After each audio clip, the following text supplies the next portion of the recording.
प्यारे विद्यार्थियों, नमस्कार। स्वागत है आपका आपके ही अपने YouTube चैनल संस्कृतानुराग पर। विद्यार्थियों, आज मैं आपके लिए संस्कृत शब्द रूपाणी के अंतर्गत ईकारांत स्त्रीलिंग शब्द रूप, जिसके अंतर्गत मति, शक्ति एवं गति शब्द रूप को प्रस्तुत करने जा रहा हूँ। ये सभी शब्द रूप सभी कक्षाओं के लिए अत्यधिक उपयोगी है। अतः यदि आप इन शब्द रूपों को अच्छी तरह से समझ लेते हैं अथवा याद कर लेते हैं तो आपको आपकी आगामी परीक्षाओं में काफ़ी सुविधा होगी। तो प्रस्तुत है ईकारांत स्त्रीलिंग शब्द रूप के अंतर्गत मति शब्द रूप। प्यारे विद्यार्थियों, आपको तो पता ही है कि संस्कृत में 3 वचन होते हैं, एक वचन, द्विवचन और बहुवचन। साथ ही प्रथमा से लेकर संबोधन तक 8 विभक्तियां होती हैं और सभी शब्द रूप इन तीनों वचनों एवं 8 विभक्तियों में होता है।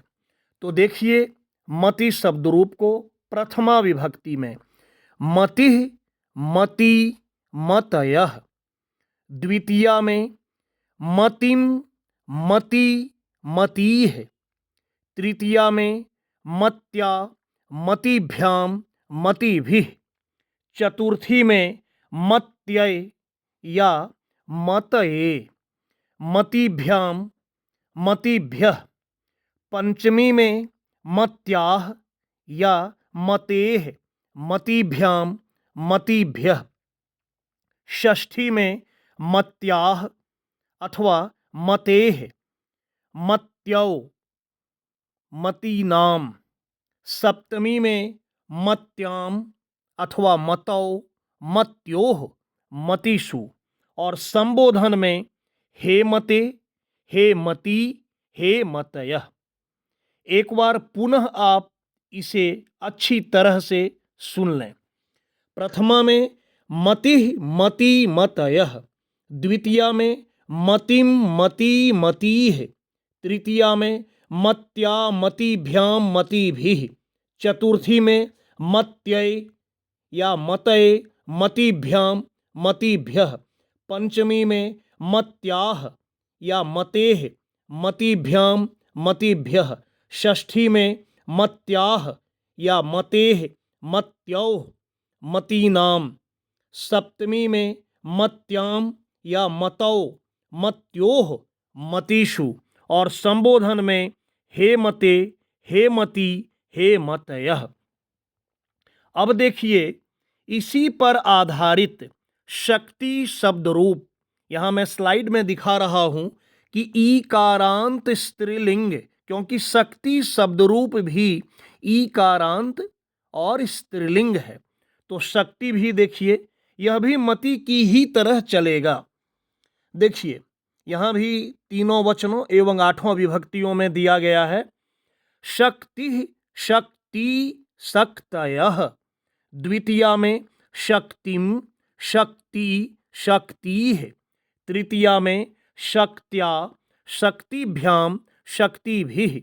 चतुर्थी में शक्त्यै या शक्तये, शक्तिभ्याम, शक्तिभ्यः।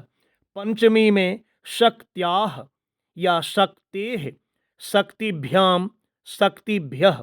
षष्ठी में शक्त्याः या शक्तेः, शक्त्योः, शक्तीनाम।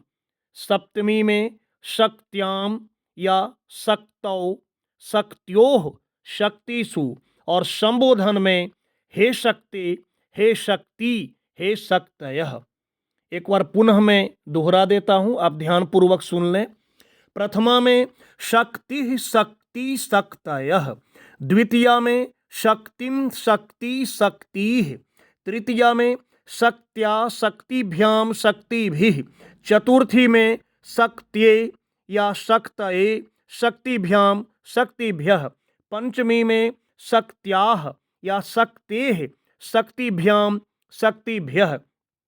षष्ठी में शक्त्याः या शक्तेः, शक्त्योः, शक्तीनाम। सप्तमी में शक्त्याम या शक्तौ, शक्त्योः, शक्तिषु। और संबोधन में हे शक्ते, हे शक्ति, हे शक्तयः। इसी पर आधारित एक और ईकारांत स्त्रीलिंग शब्द रूप मैं यहाँ प्रस्तुत कर रहा हूँ, जिसका नाम है गति। गति भी ईकारांत है, लास्ट में ई है, और यह भी स्त्रीलिंग है। देखिए, यह भी तीनों वचनों एवं 8 विभक्तियों में।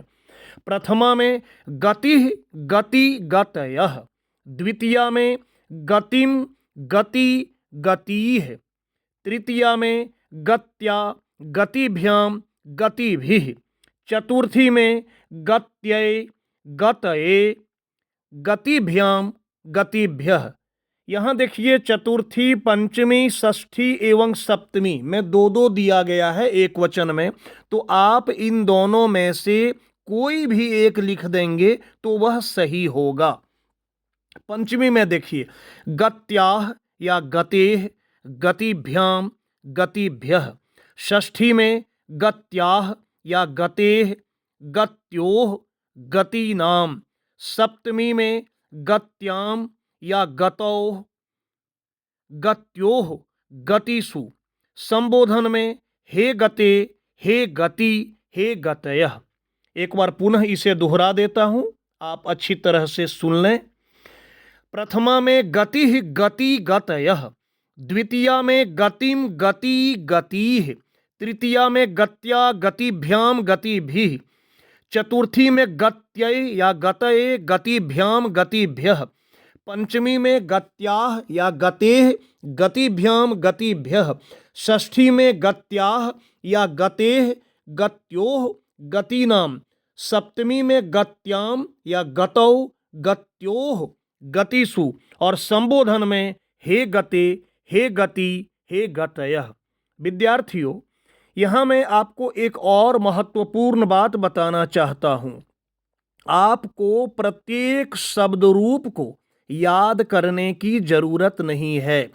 यदि आप देखेंगे तो शब्द रूप में ऐसा नहीं है कि आपको पूरा याद करना होगा, बहुत जगह समानता है। जैसे आप यहाँ देखें, प्रथमा द्विवचन और द्वितीया द्विवचन में एक ही है, गति।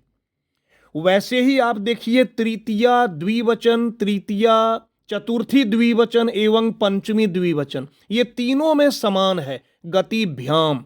कोई भी शब्द रूप हो, तृतीया द्विवचन, चतुर्थी द्विवचन और पंचमी द्विवचन में भ्याम लगता है।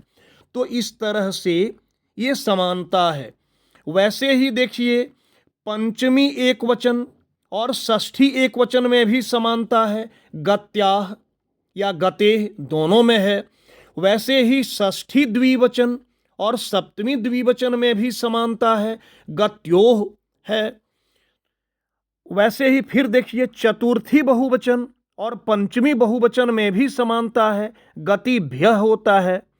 तो इस तरह यदि आप बारीकी से इसका अध्ययन करेंगे तो वो जो पुरानी परंपरा है, जो लोग कहा करते थे कि शब्द रूप को सिर्फ और सिर्फ याद करना है, मैं उस परंपरा को बदलना चाहता हूं आपके माध्यम से। आपको याद नहीं करना है, बल्कि आपको समझना है। और यदि आप समझ लेंगे तो याद भी स्वतः हो जाएगा और बहुत आसानी से याद हो जाएगा। साथ ही देखिए, यहाँ मैं नोट में दर्शाया हूं कि इसी प्रकार उन्नति, बुद्धि, पंक्ति, संपत्ति, विपत्ति इत्यादि ईकारांत स्त्रीलिंग शब्दों के रूप भी मति की तरह ही चलेंगे।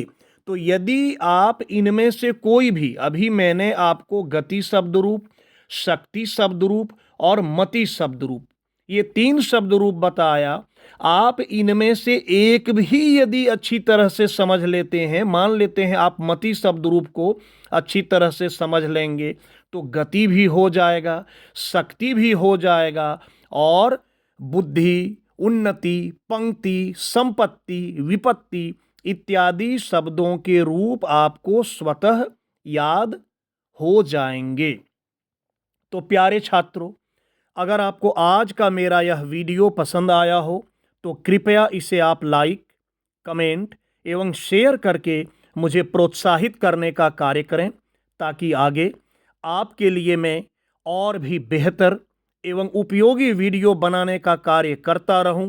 साथ ही मेरे इस चैनल संस्कृतानुराग को यदि आप अब तक सब्सक्राइब नहीं किए हैं तो इसे आप अवश्य सब्सक्राइब कर लें एवं नोटिफिकेशन को भी ऑन कर लें, ताकि मेरे द्वारा इस चैनल पर अपलोड किए गए प्रत्येक वीडियो की सूचना सर्वप्रथम आपको प्राप्त हो सके।